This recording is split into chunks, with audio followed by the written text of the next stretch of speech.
It's the 26th of February 2021, full moon, Wanpra, Uposita Day, Magha Puja.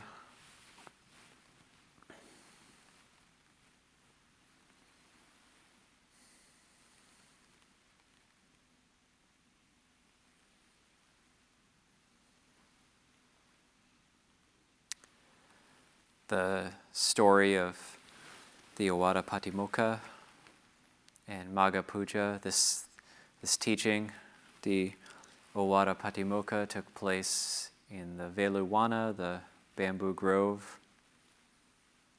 So probably somewhat early days. Dhamma studies in Thailand, there's this long Pali word that refers to this day. It's the Chaturanga Sanipada, is the fourfold coming together, or the fourfold, the Ovada Patimokkha. And so you had 1,250 arahants coming together without prior arrangement. And so the fourfold, the four factors that they teach is one is the number, there's 1,250 of them. Two, there was no prior arrangement.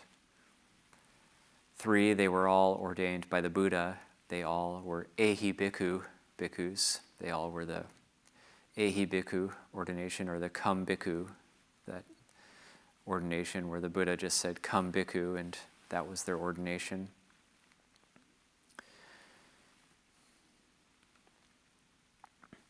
And the fourth was they're all arahants. They're all fully enlightened.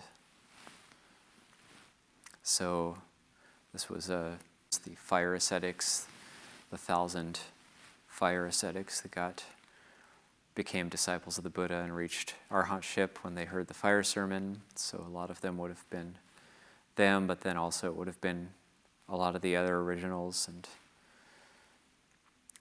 a lot of the different great disciples who had early on dispersed and gone their different ways, but then we see they came back together for this particular occasion. And the Buddha times about arahants is that they just abide in a state of non-feeling mental blankness, or they're just kind of vacuous and void, and they're just kind of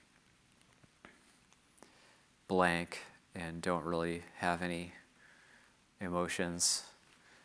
Certainly not the case. And so arahants experience immense gratitude for their teacher, the Buddha in this case. And so they're drawn back to him. They come back to get from the Buddha. And it's very important. So they have katanyu, they have gratitude to the Buddha. And you can kind of feel that too with, bringing it back to the present with our own teachers, say like Ajahn Pasano or Ajahn Liam or Ajahn Sumedho. When they talk about Luang Por Cha, you can just see or sense the gratitude when they talk about Luang Por Cha.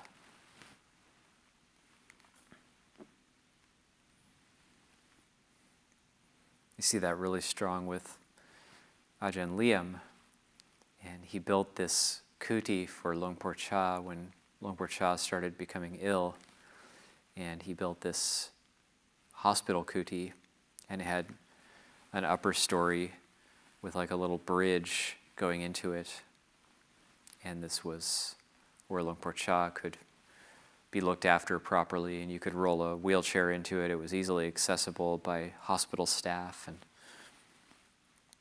and it was quite a good kuti for the time, for being built in the probably the late 70s that it was built. Was when Luang Por Cha was being looked after. It has these 1980s style floor and faucets and bathroom. That's a little bit like walking into the past, and it's been very well looked after. And Ajahn Liam lives under that kuti, so in the lower area, and that's his dwelling place for years now. That's his kuti. And he never moved up. He never moved up to the top. He lives underneath in this open air area. And he lives there, he dwells there, and he receives people there. And the up above area still gets looked after. Photo albums and archival pictures that barely anybody's ever seen before of Ajahn Chah and of Ajahn Liam when he was young. And the attendants, the upataks, will get to see those things because they go in and clean that area from time to time.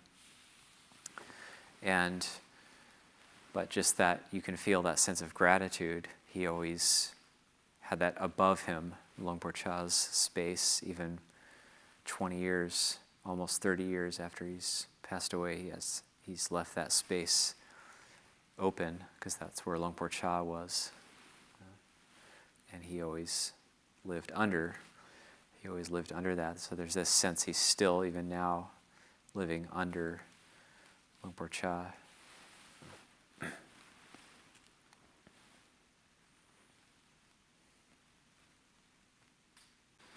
Ovada Patimokkha.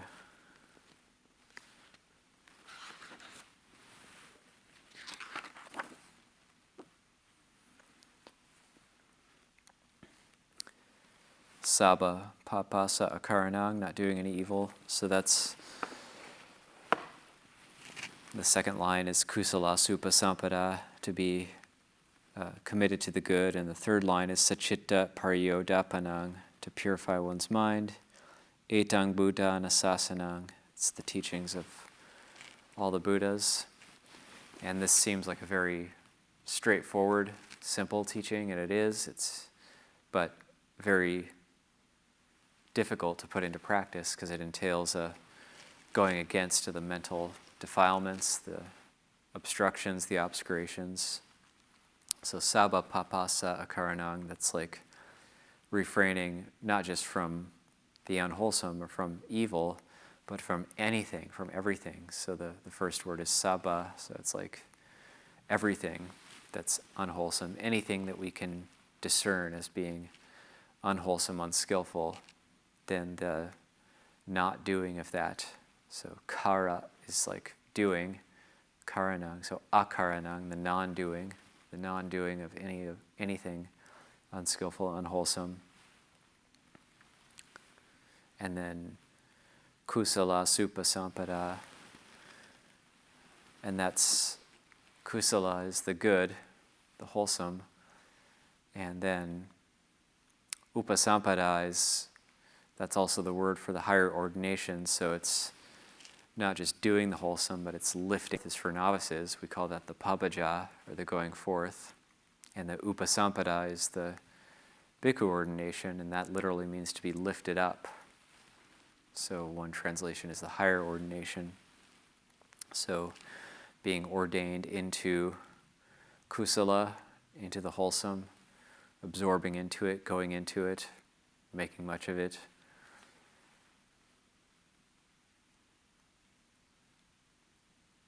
Making that the whole life, making that your whole life. That's the kusala, the wholesome. Making the mind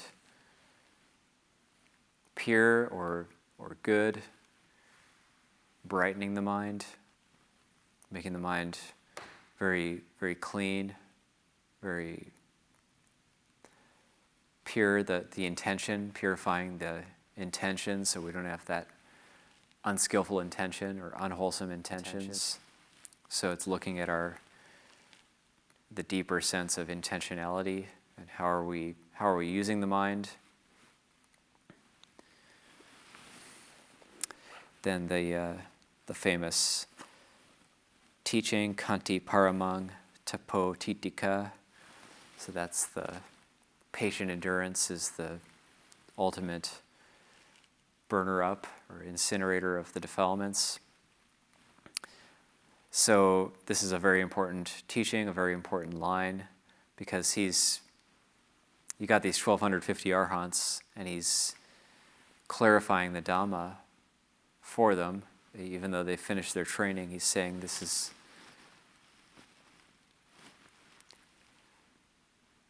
Kanti is being lifted up as the highest virtue or the highest practice. And this is something Luang Por Chah said as well when somebody asked him what were the most important factors in your practice, what caused you to succeed in your practice. And he said it was twofold. It was Kanti, so it was patient endurance, and contemplating anicca, contemplating uncertainty or living in that. And those were the most important things to develop. And Kanti Barami, there's really no substitute. There's really no substitute for it. So if we have really strong hindrances coming up or really strong obstacles, even karmic obstacles, like old karma or some sort of really strong hindrance, really strong defilements come up, which definitely will happen for all of us. We practice long enough. The defilements will come at us. Mara will come at us from every possible angle. If one angle doesn't work, Mara will try another angle to get us to stop practicing, get us to throw in the towel and not get to the Dhamma. We can personify Mara in that way. And so it's not really up to the technique. So it's not the technique or there's not like a trick to it. It's just patient endurance and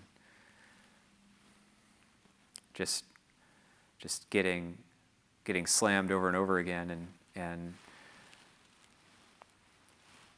we're going to want to, when we experience dukkha, we're going to want to get out of it. That's to be expected. So the mind will come up with like, well, okay, I should, it's not working here because it's too much suffering. So things aren't right, things don't feel right. Got to go somewhere else or get away. Got to get away somehow. Got to go to another country. Got to change the external circumstance somehow. That's going to help. That's going to solve it.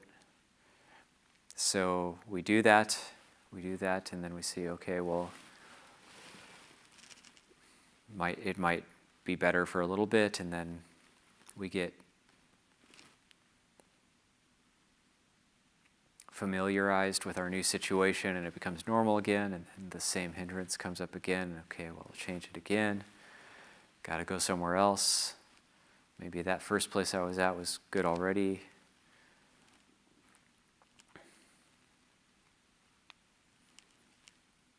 But then Kanti, it comes back to the Kanti. And Ajahn Liam also teaches this, that with suffering, you can't really skirt around it, and you have to end up going into it, seeing dukkha. I really enjoy reading and listening to some of Ajahn Sumedho's early teachings too, when he was a bit more fiery and talking about you have to see suffering, you have to go into suffering. You have to see it, you have to understand it, and you can't really get away from it.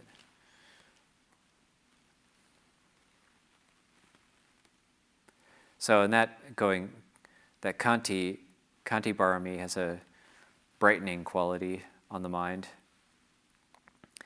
and there's just a sense we keep putting one foot in front of the other, just keep walking, just keep going.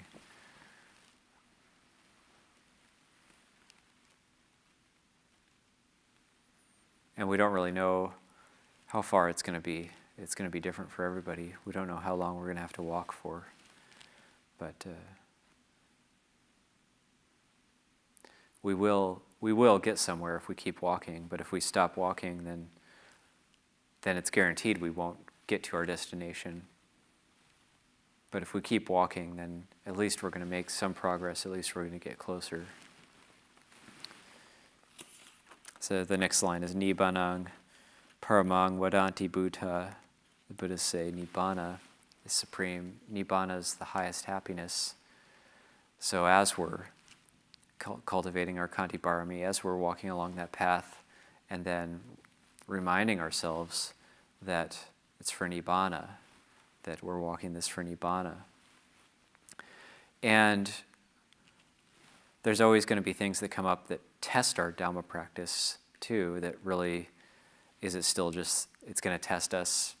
Life situations will come up which will cause us to see, well, is my practice still just intellectual, theoretical, or am I learning how to apply it? And situations come up like this all the time, like when things don't go our way, for example. What happens when things don't go our way? Do we crumble? Do we try to run away? Or do we stand up and face it, or stand up and deal with it? So that's if our Dhamma practice is starting to take effect, and if it's getting internalized, then when difficult situations arise or things don't go our way, we develop a mind like water, and we're able to flow into different situations. And we'll suffer less. We suffer less. But it's very gradual. Sometimes the mind can just get very heavy. I mean, I know how that is. Just the heart gets very heavy. But then to see that and question that.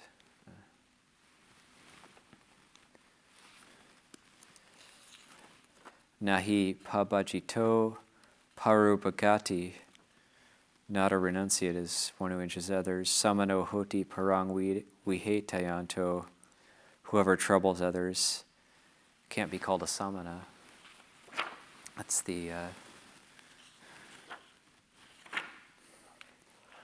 commitment to harmlessness, but also commitment to being unburdensome, to not being troublesome for others, to be easy to look after. There's all these qualities that need to be developed as a samana. And this also takes quite a bit of time, and it takes quite a bit of patient endurance. So relying on alms food, what happens when we don't get enough to eat, or that doesn't happen here in the monastery so much, or now it doesn't really ever happen at all. But wandering on Tudong or going to live at a smaller monastery, it might happen. You might not get enough to eat. And I remember this happening a couple times at Pacific Hermitage while I was living there for 3 months, 2014. It might not be quite enough to eat, or it might just be something that's not my favorite food. There's something I'm not that fond of, but we need to eat it just for sustenance. So what happens then? Do we go and ask for something we like, or do we just cultivate contentment and just make do with what we have? But we do this all the time. We do this with our robes, our requisites, cultivation of contentment, and not just trying to get everything in the external world exactly the way I want it, because it's never going to be perfect. There's always going to be something that's could be better, could be optimized, could be more efficient. But the nature of all conditioned things is that they're unsatisfactory. So optimizing and changing the external world, it's always going to be something that's just could be a little bit better, not quite satisfactory, and it's just always going to be that way. There's a teaching in the Anguttara Nikaya, the Book of the Sevens, where the Buddha's talking about different things that you can cultivate, and you can check yourself to see if you have them or not. One is when you have developed the perception that you've developed the perception of unsatisfactoriness in all conditioned things, then great energy or tireless energy for the practice will be aroused in you, and one won't have laziness and lethargy. if one has laziness and lethargy, one can rest assured that the perception of dukkha and all conditioned things has not yet been developed. Or if there's boredom, then one can rest assured that that perception is not yet well developed. So that then to focus on that perception of unsatisfactoriness, the unsatisfactory nature of all conditioned things.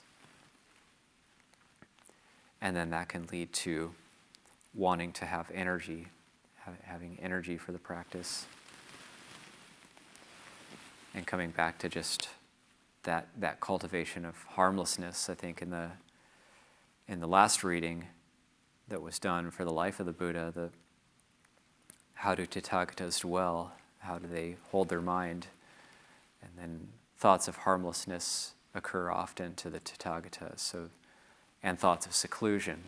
So those are two different things, thoughts that will occur in the mind of a Buddha. So it's not just blank, but there's a certain inclination of mind. Patimokkha Sangwaro is the next line. That's the Sangwara Sila. Sangwara is restraint. So restraint according to the Patimokkha, or a perfection of conduct.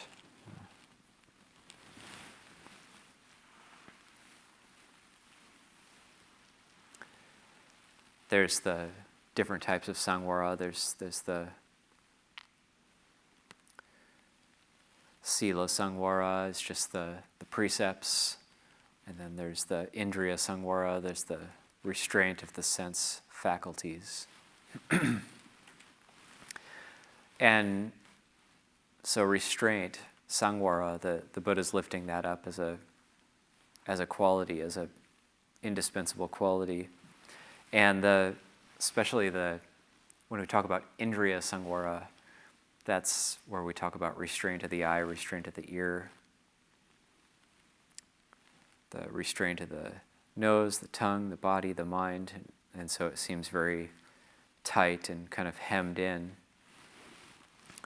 But what it is referring to is not going out. If we think of the vijnana, the consciousness, the eye consciousness, ear consciousness, that's the experience of these things. And so when we experience like a sight or a sound, smell, taste, touch, thought, the consciousness, the vijnana, it's going out. We can think of it as going out.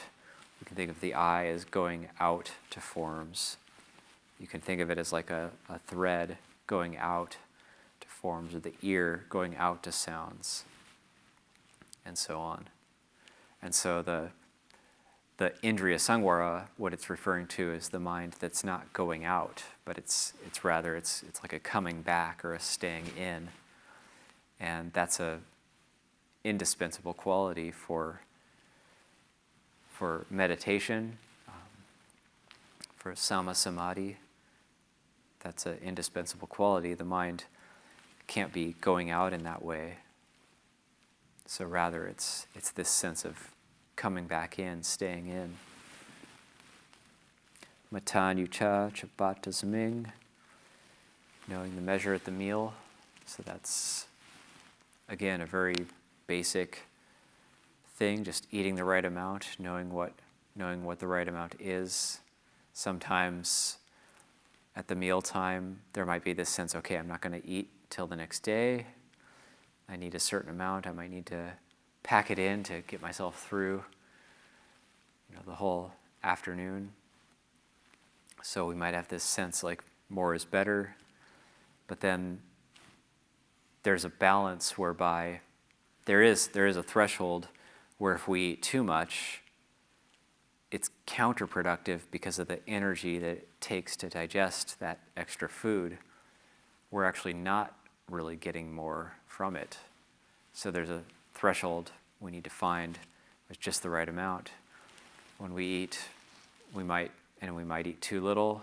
When we eat too little, we might feel like, okay, the energy runs out at some point in the afternoon. But if we eat just the right amount, then the energy that the body takes to digest the food, it doesn't take too much energy to digest it because we haven't overeaten. But yet we've eaten enough that it gets us through the day. So it's just looking for that just right amount. And that usually takes, most senior monks I know say that it took them between 8 and 12 years to get to that. So don't be worried if you're not there yet.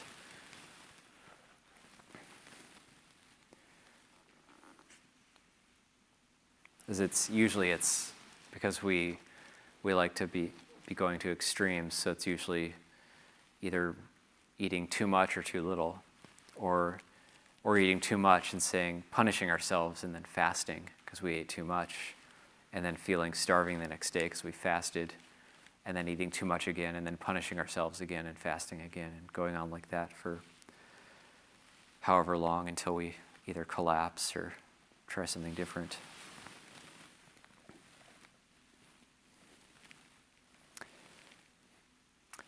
Pantancha sayanasana, retreating to a lonely place. That's the translation there. Literally, that means just a secluded dwelling for sitting and lying down. So that's what we have here. This is very ideal for that. There's a sutta, and I can never remember where it is, but it's the Buddha talking about, he's got these verses talking about secluded dwelling places, and he says, secluded dwellings frequented by cool breezes, these I praise. And definitely think about Abhayagiri, because most of our kutis, most of our dwelling places are secluded visually from one another. So you really do get that sense of seclusion. And I found it at my kuti, I can look out over the mountains, looking out across the valley to the west, and if I don't look at the houses and I don't perceive that there's houses there, I could be anywhere in the world. I could be in the foothills of the Himalayas. It's just developing that really strong perception of seclusion. So up at my kuti, it feels very secluded. I'm just looking at the trees, the mountains, and looking out and not really seeing that much sign of people or some sort of development or civilization. So it's that really strong sense of solitude. Adi chitte cha ayogo, that's the devotion to the higher mind. Etang Buddha Nasasanang, all the Buddhas teach this. That's the Buddha using the word yogo or yoga, to be yoked, to be bounded to. The adi chitte, the development of the higher mind.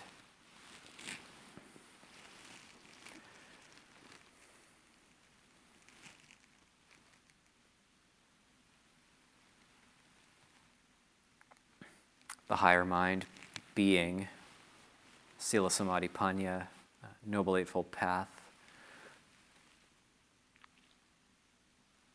The mind that isn't devoted to and inclined toward sensual pleasures, sense desire.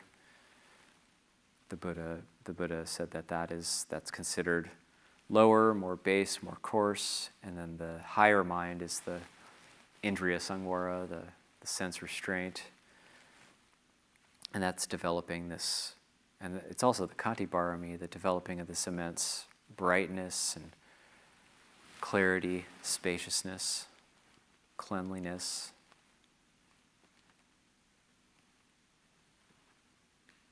Freshness. That's the mindfulness, the sati sampajanya, all the different qualities, the all-rounded knowing, all these different qualities that happen in the pure mind, the clean mind, and making much of that.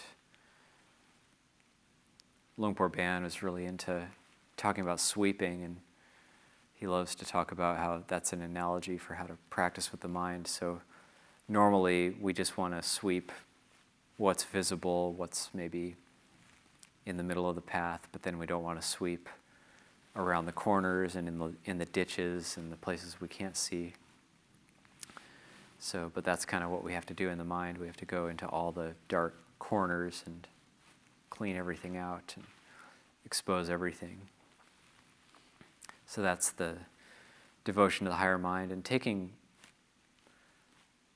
to be yoga, to be yoked to it, it's like taking a delight in it, or making that really just the whole life. We're doing that all the time. We're not just doing this in the meditation and then just letting it all fall apart, but it's just we can have that Dhamma Vichaya. We're thinking about this all the time, considering how can I be in any posture working toward this. But again, it's not about getting too tense. We want to be in balance. So the idea of how to stay in balance.